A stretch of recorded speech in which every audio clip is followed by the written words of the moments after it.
Allazina hum yura'un wa yamna'unal ma'un. Dan bantulah mereka yang membutuhkan. Berilah bantuan terhadap mereka yang membutuhkan. Itulah yang saya rasakan ketika berada di Turki. Dan Masya Allah, mereka sangat kuat tentang nilai-nilai keislaman yang bagian itu. Yang bagian itu ya, Kak.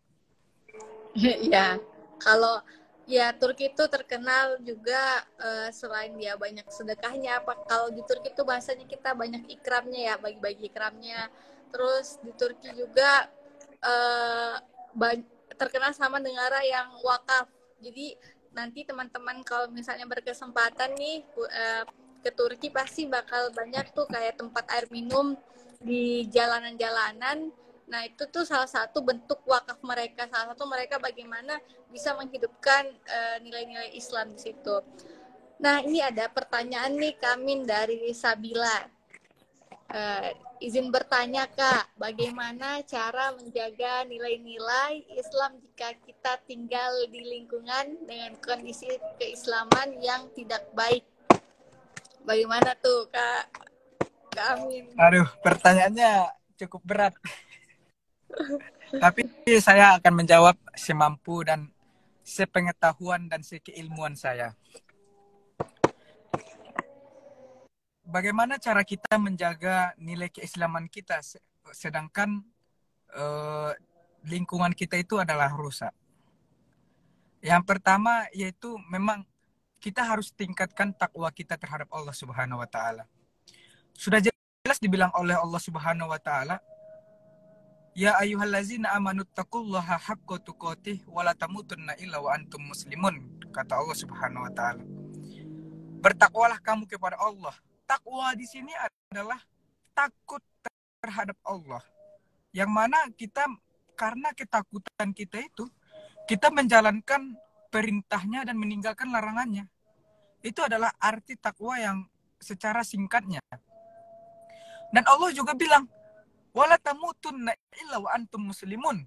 Dan jangan kamu mati, kata Allah. Allah tidak membolehkan kita mati kecuali kita dalam keadaan Islam.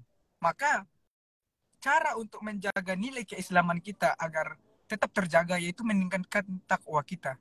Ketika kita ingin terjerumus terhadap atau ingin melakukan larangannya, kita harus mengingat Allah.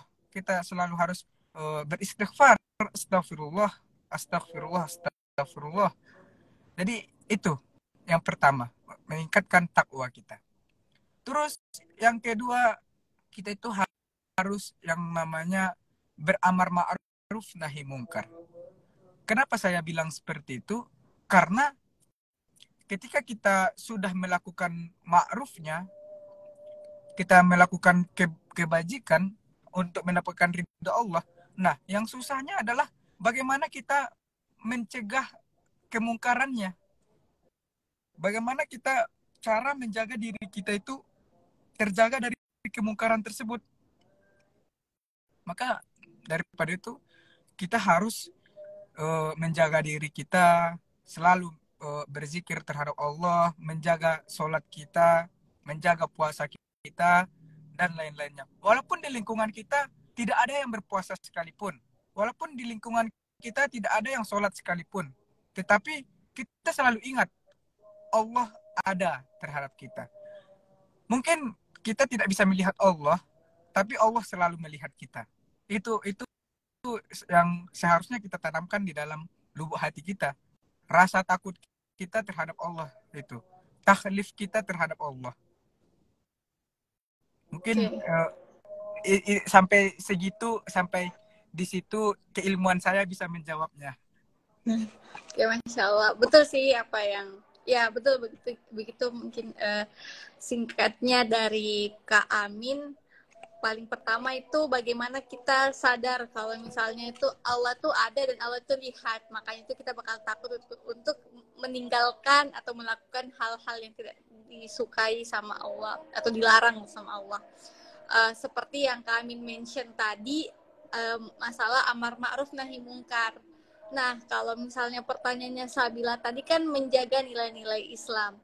Nah, kalau kita tarik nih dari kata amar ma'ruf nahi mungkar, selain kita menjaganya, bagaimana kita menciptakannya, Ya, bagaimana kita ya benar menciptakan Kamil. lingkungan ya lingkungan Islamnya. Jadi kan amar ma'ruf nahi mungkar, apa namanya, mengajak kepada yang ma'ruf dan melarang kepada yang mungkar. Seperti Ya. ada itu ayat, aku lupa sih kalau bukan ayatnya, hadisnya. Jadi misal Wal kalau takum kita minkum ummatun ya yad'una ilal khair wa betul ya'muruna bil ma'ruf wa yanhauna 'anil munkar. mungkar.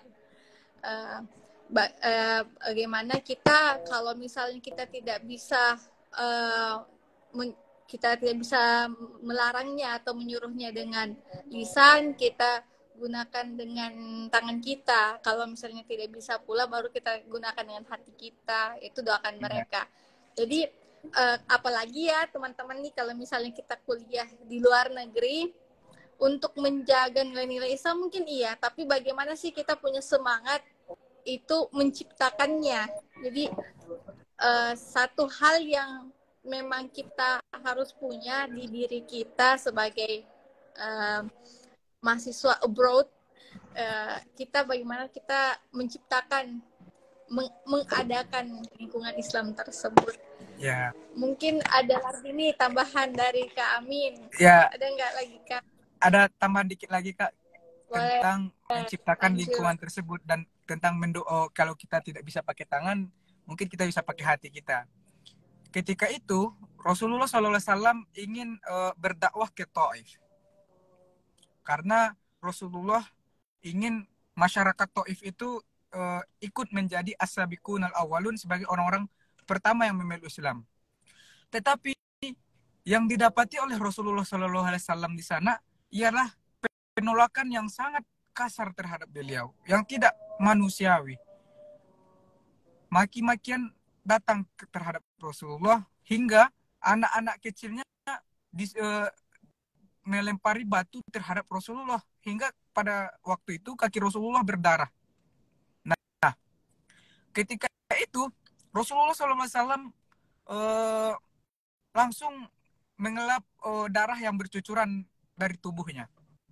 Karena kalau kata malaikat Jibril ketika itu, satu tetes darah pun menyentuh satu tetes darah Muhammad menyentuh terhadap tanah, maka Taif itu akan hancur lebur. Maka ketika itu malaikat penjaga gunung datang terhadap Rasulullah. Ya Rasulullah, akan aku apakan warga Taif ini, kata malaikat penjaga gunung. Apakah saya akan balikkan gunung Taif itu dan hancur leburkan masyarakat Taif? Tapi apa kata Rasulullah SAW dengan akhlakul karimahnya? Rasulullah SAW, jangan sakiti umatku, kata Rasulullah. Nanti di suatu saat dari anak cucu mereka akan lahir pemimpin Islam, akan lahir tokoh-tokoh Islam yang sangat berpengaruh di masa depan, kata Rasulullah. Dan terbukti ketika Islam sudah masuk ke Mekah, setelah Fathul Mekah, masyarakat Taif itu ikut berbondong-bondong memeluk Islam. Nah, lingkungan Islam itu langsung terbentuk di Taif ketika itu.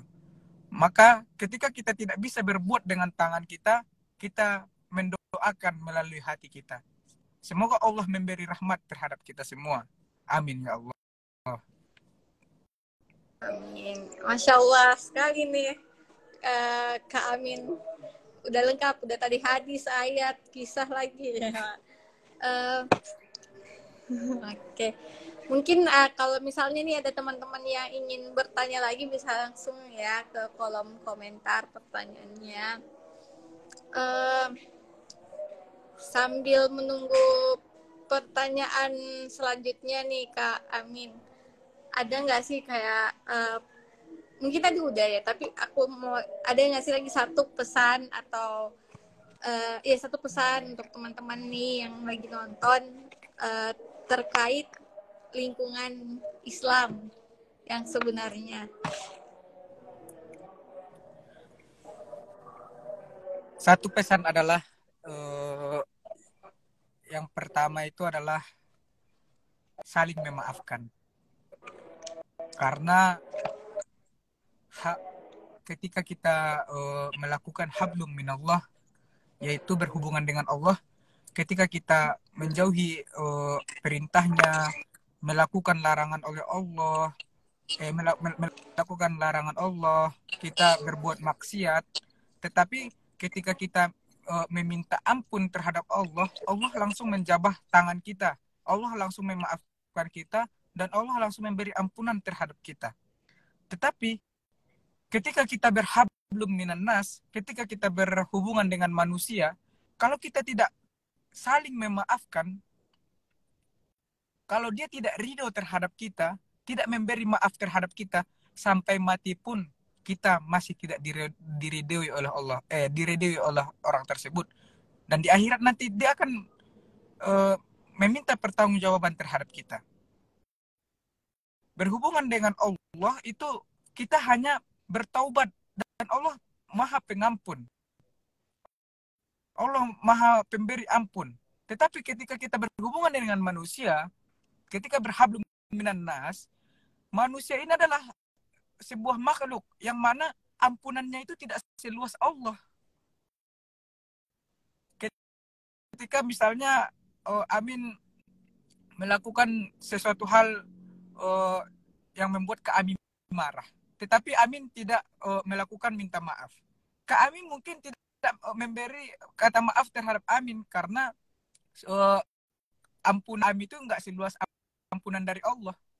Nah, dari ketika Amin tidak mendapatkan ridho dari kami, nanti di akhirat sana kami akan menuntut keadilan karena Amin sudah menzolimi kami, seperti itu. Jadi satu pesan untuk penonton PCM Talks malam ini adalah saling memaafkan. Apalagi sekarang adalah hari-hari terakhir Ramadan, yang mana pintu ampunan Allah dibuka seluas-luasnya. Kita pun yang mana lagi di fase ini tidak ada lagi fase yang kita sedikit-sedikit marah, sedikit-sedikit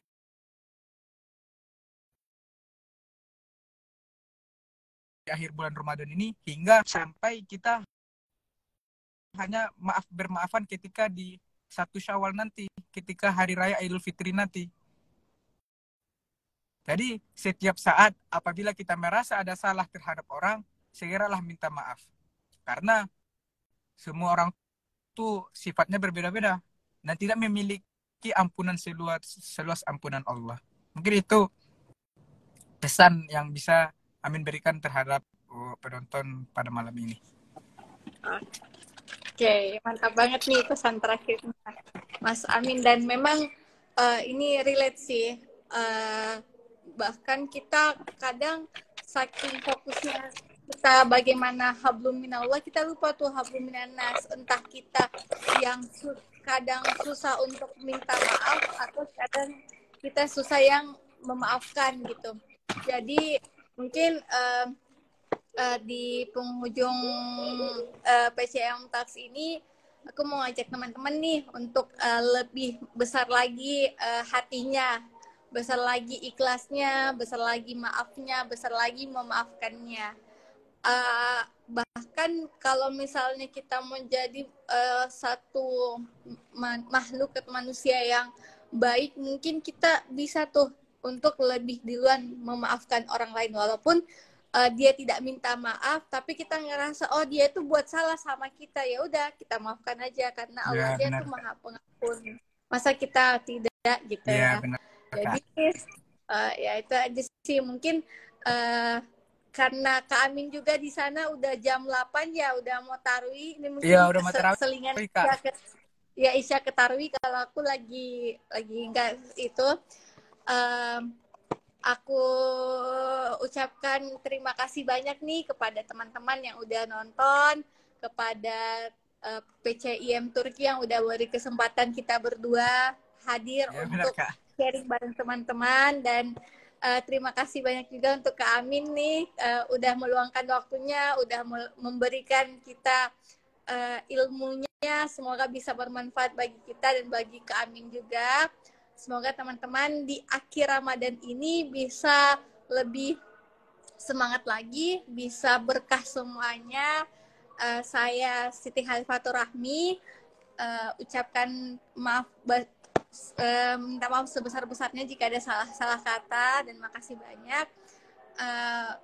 Nantikan kami di PCIM Talk selanjutnya ya, di setiap hari Sabtu jam 15.00 waktu Turki dan jam 19.00 waktu Indonesia Barat. Wassalamualaikum warahmatullahi wabarakatuh. Görüşürüz arkadaşlar. Terima Assalamualaikum kasih warahmatullahi wabarakatuh. Kak.